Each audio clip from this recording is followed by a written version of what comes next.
It's my feel-good breakfast show. And you're still on your Feel Good Breakfast Show, and we're bringing all the feel good this morning because it is Christmas Eve. Happy Christmas Eve to you if you do celebrate. And right now, we are talking about the festive season in particular because many of us face the challenges of dealing with family conflicts and also anxieties and differences in opinions. We bump heads sometimes, we know this. And today we're discussing how to navigate family dynamics during these holidays. Now, professionals on the couch are Daniela Mayer, who's a family therapist, divorce mediator, and parenting coordinator. And then we also have clinical psychologist Brett van der Skeef, who will be helping us dive into this conversation by really giving good advice on how to navigate the situations that we're getting into. Let's give them a feel-good welcome. Because this conversation is vital. It is so important. Guys, welcome. Thank you. I know you take a deep breath with me. Okay, let's get into this. There are triggers that happen, especially when families gather. We don't always see our families every single day, and sometimes it's okay for 5 minutes. We're spending extended time with them now, right? As couples, as individuals. How do we navigate this is the question that I need to get into. What are some of those common triggers that really cause anxiety when gathering with family? So I think I'm going to ask you to start this one, because when we're talking about anxiety and triggers, I think that you can weigh in quite nicely. So I was thinking, like, family often oversteps boundaries during It's a good place times. to start, Brett. No offense, but they do. And so, and often imposing values or in their beliefs onto you. I think how you should spend your time, how you should spend your money over the festive season. I think the festive season's a good time to relax, but also to connect. And I think sometimes they don't always allow you to do that. So I think that's the first thing that really comes to mind for me. And it can be difficult to put boundaries in place, or for, how can I say, to respect your own boundaries, I guess. Yeah, I think I found that to be quite challenging, honoring my own boundaries, because you sit at home, you prepare yourself, you go, okay, I'm seeing this auntie, I'm seeing, maybe it's your parents as well, or a family friend that's going to be there, and you go, okay, I know exactly what I want to or don't want to do. And then when you're in the situation, you kind of fold and you go, what happened to the Carissa from 10 minutes ago, you know? It does get really complicated when it comes to that. And I think that, if you will, like, family is a social mechanism. And I think that it is actually the ultimate social experiment, if you will. Because what you're doing is you're taking a group of people and saying, all right, we share some DNA, right? You didn't have a choice. Therefore, you're included in our circle. And when you're in my circle, and especially when we look at the generations that have passed and the elders in our families, they kind of like think, well, if you're one of us, that means you have to be like I am. And it is so difficult, because what is one of the most difficult things for humans to have to deal with is rejection. And the second you step out of the boundary of what other people think you're supposed to be included, what happens there is you then have this battle between, like we've said, my values versus yours. Am I supposed to wear a mask? And every time you have to wear a mask, you have a level of discomfort. You feel like you can't be yourself. But you also have been hopefully brought up in a way where you know that you need to respect these people. So where is the line, you know? So it becomes so complex and so difficult to navigate. And how do we even begin? I mean, when it comes to boundaries, we preach it all the time, and we say it's important to have those. How do we set boundaries? So I think it's about knowing your own limitation. So, or what are your discomforts, or what are you comfortable with also? I think it's about recognizing that the boundaries you're putting in place, it's not there to hurt other people, but it's to protect your own space. So, because we often feel guilty when we put the boundary in place. Absolutely. So, and I think the guilt is comes out of a place of thinking we're doing something bad. We've actually been taught that when we put the boundary in place, we generally get punished or we get told something, and that's where the guilt comes from. So it's just recognizing that you're nurtured in yourself when you're actually putting the boundary in place. There's one thing that I do love about being in the family dynamic, maybe the social experiment, like you said, if you will, Daniela, is that it really tests you. And I think that's a great place to be tested, because hopefully it's also a safe space. So if you mess up, it's okay. I throw it back to, I think I was just out of varsity and I'd spent a lot of time on campus, coming into a family dynamic. I was admittedly intolerable because I was like, you can't say this, you can't do this, you're gonna get cancelled, because I came with the mindset and not really respecting the space that I'm in. So I think it's that very careful balance, right? Of going, okay, this is what I like and don't like, but I also understand the space that I'm walking into. How do you sort of toggle those two ideologies even? Sure, that's quite a tough question. It is. I just thought that out from the back of my mind. But how do you really offer respect, but at the same time honor where you're at? I think that, I mean, we've spoken about self-care and self-love so many times, you know. I think that we really do need to understand who we are.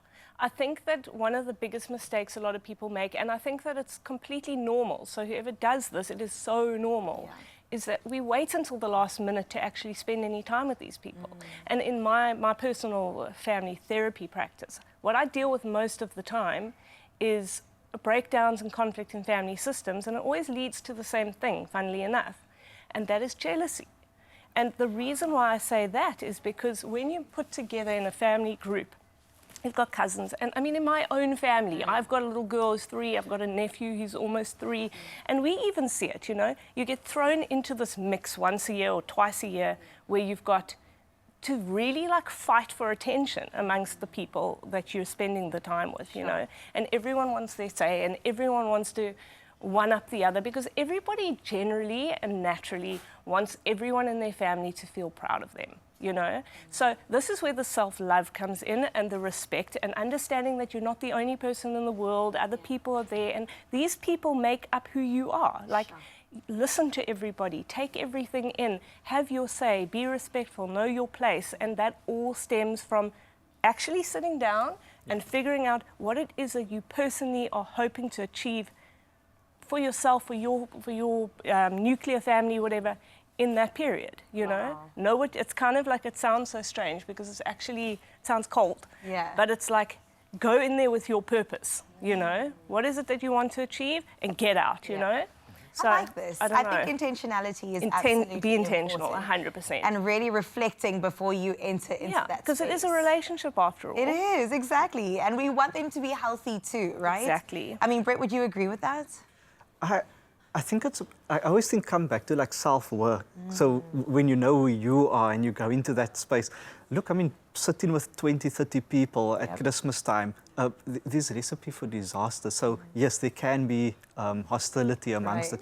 Look, I mean, the experience can be beautiful too. Let's not just think that it could be bad, but yes, when you throw a lot of people into a mix, it's going to be difficult. But I think when you know who you are, I think you also choose when to engage in the hostility, and when you choose to actually just sometimes take a step back also. I love and I think that. that's also quite important. Pick your battles. Yes. Pick your battles. Expresso fam, I think, is an important place to end for now, but we do have a part 2 of this conversation because there is so much to unpack as we anticipate all gathering in the masses come tomorrow. We want to prepare you with the best in tools, so don't go anywhere, especially now though, because we're heading to the kitchen to make something absolutely delicious. It's my feel-good breakfast show. As I am mostly trifle than human right now, we got to sit and get into part 2 of this conversation because our professionals, Daniela Mayer as well as Brett van der Scape, are still joining us as we're taking a look at the viewers, or at least what the viewers had to say, what you had to say in order to conclude this conversation. Setting boundaries, we're still wanting to do it. We're still wanting to get into it. I mean, is it a bit late to take this on a day before Christmas? No. Okay. Never too late. Never too late. It's never too late. Okay, I love this advice, Daniela, because we're hours away, let me tell you. Well, let's get into what some of you had to say across our social media. Well, we had Kutumela saying something really important. Embracing detachment and equanimity can be a game changer during the holiday gatherings. Practice observing your thoughts and emotions without judgment and focus on cultivating a sense of calm and also inner peace. That's an incredible response there. I love the idea about observing. I think that's important because it almost allows you to take a moment before reacting or responding, right? It's always a disaster to react emotionally. I mean, the advice should always be when you want to respond to something to actually sleep on it or think about it before you say it. So I think to have that sense of, like that reservation, you know. I think the word that I liked the most there was judgment, like you don't want these people to come. You basically wake up and you're like, I'm going to this family gathering. What is grandma going to say? This one's going to judge me. That one's going to think. Don't do it to them, you know? Like, I think that if you can kind of make sure that you try and accept everybody for the individuals that they are, they'll give you the same back. So yeah, don't judge. Can I ask you a question on that? When it comes to accepting people, is there a line? If an aunt or a granny is now 90 years old and saying the most outrageous things, do we say, it's just them? Or is there a moment where we can actually intervene and say that's not right?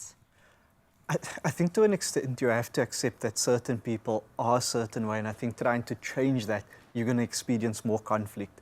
I think asking the question, how do I manage this difficult or challenging person, is probably going to be better. Yeah. So, yeah, because I just think if you challenge a defensive person, they're going to be more defensive, more hostile. Sure, because I'm thinking about those aunties that are going to comment on your weight. But this is where the... They're going to do it. This is where the emotional intelligence comes in again, you know? So recognize it, say, okay, I do not like the way that auntie whatever spoke to my sister, that's not right. Every family naturally has like the ringleader or the mediator or something. I think if you can do it like in an emotionally intelligent way and say, you know what, grandma's really causing a problem today, don't you want to just go have a chat? Don't call them out in front of everybody. You know, pull them aside, say, you know what, we just feel a little bit uncomfortable, speak to them in a nice, respectful way, and hope that they will like make the changes. I think that also because it's family, you know, we're not talking about friends and partners and all of that kind of stuff who are coming into our environment, but I don't think we need to worry too much about them because they're coming into our space, right?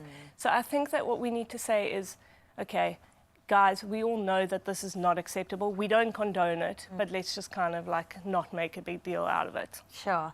Okay, you mentioned couples. I got to bring it up. Some of us are in couples about to get married, in a relationship for a month, a day, 5, 10 years.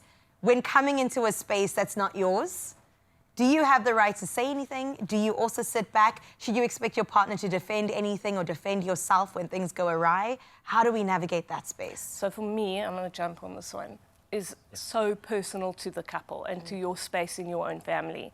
And I think that is your responsibility to a degree to prep your partner and say, you know what, our family doesn't respond well to being called out about the way that we treat the dog. I don't know. So, okay, so we don't do that. So I'm just letting you know and I'm warning you. And what that is also doing for the partner is saying, I'm protecting you, you know? Should somebody ever have to sit in a situation that makes them severely uncomfortable? Absolutely not. But the partner then also must follow the same hierarchy as we said before with the family mediator. Come to me and say, your brother is making me feel uncomfortable, how do I handle it, you know? So it is very difficult. It's also another area of conflict because this might be somebody who nobody's ever met. It might be somebody that everybody's met and nobody can stand, you know? And now you have brought this person in, you're planning on marrying them, nobody likes him or her, and you kind of like are now isolated from the group. So it is very tricky to navigate, and I think just the mindfulness is really like key. Yeah. Brett, you want to add? I think you need to balance it. Eh? So I do believe that your partner should protect you when coming into that space. Kind of, as you said, preparing you. But I also like people being assertive. If somebody has said something that's not okay to you, I think you have the right to be assertive. Because assertiveness isn't responding in anger. Because a lot of us think we're being assertive. In actual fact, we're being slightly aggressive.